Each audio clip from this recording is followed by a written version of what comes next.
So now let's go to the parable of the talents. You all know, of course, that a talent is a unit of weight. It's about 70 pounds of money. Money, in this case, in either gold or silver, it doesn't specify here, but a talent is a weight, just like a shekel is a weight. But you can think what 70 pounds of gold would be worth in today's economy.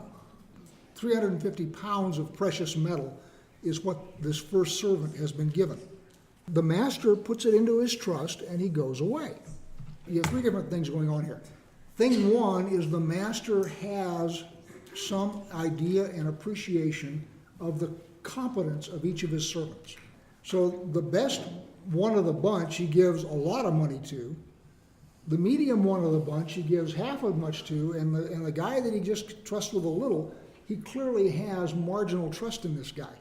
He's investing with each of his servants according to his impression and understanding of the competence of that servant. Second thing is, who does the money belong to? It belongs to the master, not to the servant.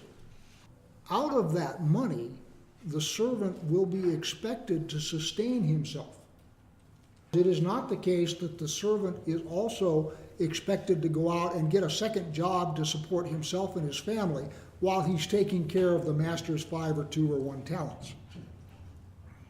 Out of what the master left, the household is to continue to run, which means he didn't leave you to starve or find a second job or go work at a 7-Eleven or go boost hubcaps or any of that kind of stuff in order that all of his money gets invested. He's expecting to sustain you because you are his servant.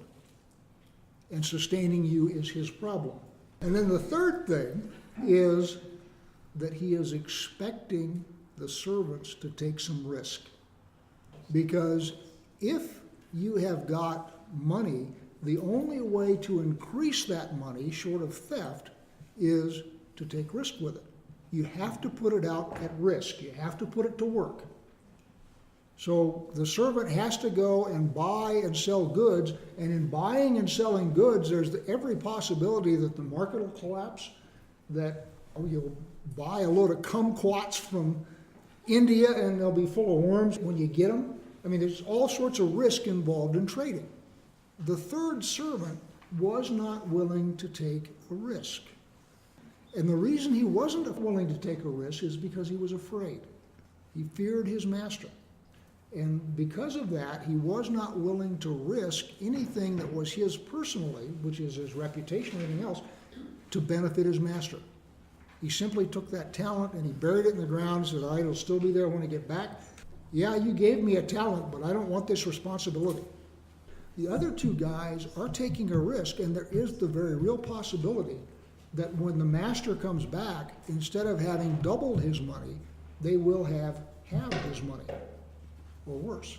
The question becomes, if there is a real possibility that the guy with 2 talents can be standing there with a handful of magic beans when the master returns and said, Master, I know you gave me 2 talents, which is 140 pounds of gold, and I've got these 5 magic beans for you. What's the master's attitude going to be? And that's the crux of the question. And what you have to do is you have to put yourself in the position of the master, and you walk in the door and one of your servants has taken 140 pounds of gold and it's gone. Because that's a possibility.